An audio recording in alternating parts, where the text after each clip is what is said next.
کہ اللہ تبارک و تعالیٰ نے اس سے پہلے یہ بتایا، اس دعا سے پہلے یہ بتایا کہ قرآن کریم کی آیتوں میں اکثر تو ایسی آیتیں ہیں جو محکم ہیں، یعنی ان کے معنی بالکل واضح ہیں، اس میں کسی سوچ بچار کی بھی ضرورت نہیں ہے۔ آدمی کو عربی آتی ہو تو فوراً اس کا مطلب سمجھ جائے گا، وہ محکمات کہلاتی ہیں ایسی آیتیں۔ کتاب احکمت آیاتہ ثم فصلت من لدن حکیم خبیر، تو اکثر تو محکمات ہی ہیں، یعنی ان کا مطلب آدمی کی سمجھ میں آسانی سے آ جاتا ہے، کوئی دشواری نہیں ہوتی۔ اور دوسری قسم کی آیتیں وہ ہیں جن کو قرآن کریم نے فرمایا کہ یہ متشابہات ہیں۔ متشابہات کے معنی یہ ہیں کہ ان کا لفظی ترجمہ تو چاہے سمجھ میں آ جائے، لیکن ان کی حقیقت اور ان کی کنہ انسان کی سمجھ سے بالا تر ہے۔ وہ سمجھ انسان کی اندر صلاحیت ہی نہیں ہے کہ اس کی حقیقت کو سمجھے، اس حقیقت کا ادراک کرے۔ مثلا اللہ تعالیٰ نے جگہ جگہ اپنی قدرت کا، اپنی حکمت کا، ان چیزوں کا ذکر کیا ہے، تو اللہ تبارک و تعالیٰ موجود ہے، وہ کائنات کا خالق ہے، اس نے سارے انسانوں کو پیدا کیا، ساری کائنات کو پیدا کیا۔ یہ تو بالکل قرآن میں جگہ جگہ لکھا ہوا ہے اور اس کے معنی سمجھنے میں کوئی دشواری نہیں ہے۔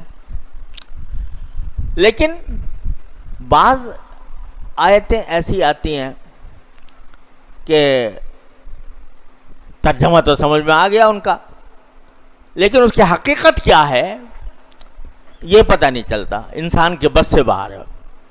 مثلا اب یہی کہا کہ اللہ تعالیٰ جب کسی چیز کا ارادہ فرماتے ہیں تو کن کہہ دیتے ہیں، وہ ہو جاتی ہے۔ اب کن کس طرح کہتے ہیں، کیا اس کی کیفیت ہوتی ہے اور کس طرح وہ ہو جاتی ہے، عدم سے کیسے وجود میں آ جاتی ہے، اس کی کیفیت کیا ہے، اس کی حقیقت کیا ہے، کس طرح ہوتا ہے، یہ ہمارے آپ کی سمجھ سے بالا تر ہے۔ قرآن نے کہا کہ اللہ تعالیٰ نے زمین پیدا کی، آسمان پیدا کیا، پھر عرش پر بیٹھ گیا۔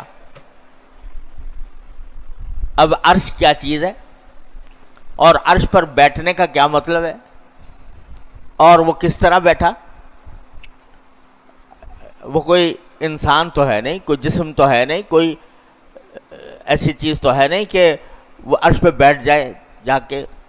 تو جو مطلب ہماری سمجھ میں آتا ہے لفظی ترجمہ کہ عرش پر بیٹھ گیا، تو لفظی ترجمہ سمجھ میں آ گیا، لیکن اس کی حقیقت کیا ہے، کیسے بیٹھا؟ آیا اس طرح بیٹھا جیسے کہ ہم اس کرسی پہ بیٹھے ہیں، زمین پہ بیٹھے ہیں؟ العیاذ باللہ، یہ تو ہو ہی نہیں سکتا، کیونکہ اللہ تبارک و تعالیٰ کی ذات اس بات سے بالکل ماورا ہے، وہ کوئی جسم نہیں ہے۔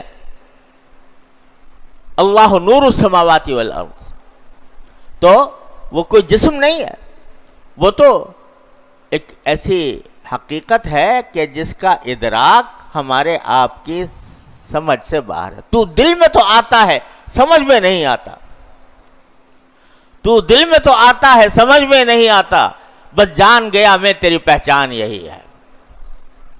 تو آپ ہر قدم پر انسان کا دل گواہی دیتا ہے کہ میرا مالک ہے کوئی، میرا خدا ہے کوئی۔ یہ جو میرے اندر ایک کارخانہ پورا بنا دیا ہے اس نے انسان کے اندر، جس سے کہ اس کی نشو و نما ہو رہی ہے، ضرور یہ کسی کاریگر کی کاریگری ہے، لیکن کس طرح اس نے بنایا، کس طرح پیدا کیا، یہ میرے آپ کی سمجھ سے باہر کی بات ہے۔ تو دل میں تو آتا ہے، سمجھ میں نہیں آتا کہ کس طرح تو نے یہ کام کیا. تو ایسی کچھ آیتیں ہیں جن کو متشابہات کہا جاتا ہے کہ ان کی حقیقت یہ جو میں نے کہا کہ عرش پر بیٹھا، تو عرش پر بیٹھنا کیا مطلب ہے، کس طرح بیٹھا، کیا اس کی حقیقت ہے،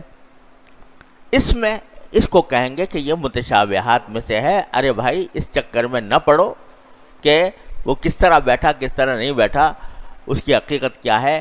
تمہاری عقل محدود ہے، وہ اس کا تصور کرنے سے عاجز ہے.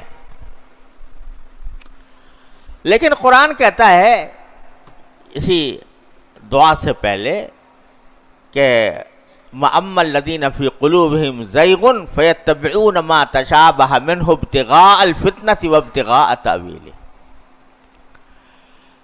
ہم نے دو قسم کی آیتیں نازل کی ہیں، متشابہات بھی ہیں. تو جو جن لوگوں کے دلوں میں کجی ہے نا، وہ محکمات کو تو کی طرف تو کوئی خاص توجہ نہیں دیتے، جو بالکل صاف صاف سیدھی سیدھی باتیں قرآن کریم کے اندر ہی آئی ہیں، جو احکام آئے ہیں کہ بھئی یہ کرو یا نہ کرو، یہ حلال ہے یہ حرام ہے، سیدھی سیدھی بات ہے، اس کے اوپر عمل تو کرتے نہیں اور اس کی طرف فکر نہیں کرتے. اور جو یہ متشابہات ہیں جو ہماری عقل سے ماورا ہیں، سمجھ سے ماورا ہیں، ان کے پیچھے لگ جاتے ہیں، اس پہ بحثیں کرتے ہیں. اس میں بھئی استواء العرش جو ہے وہ حقیقی معنی مراد ہے یا مجازی مراد ہے، اور حقیقی معنی ہے تو کیا ہے، اس کی حقیقت کیا ہے، اس کی کنہ کیا ہے، اس میں پڑ جاتے ہیں. اللہ بچائے. تو قرآن کہتا ہے کہ یہ لوگ اس قسم کی چیزوں میں پڑے رہتے ہیں، وہ دل میں ان کے کجی ہے. فی قلوبہم زیغ فیتبعون ما تشابہ منہ ابتغاء الفتنۃ وابتغاء تاویلہ. اس کا نتیجہ یہ کہ فتنہ پیدا کرتے ہیں.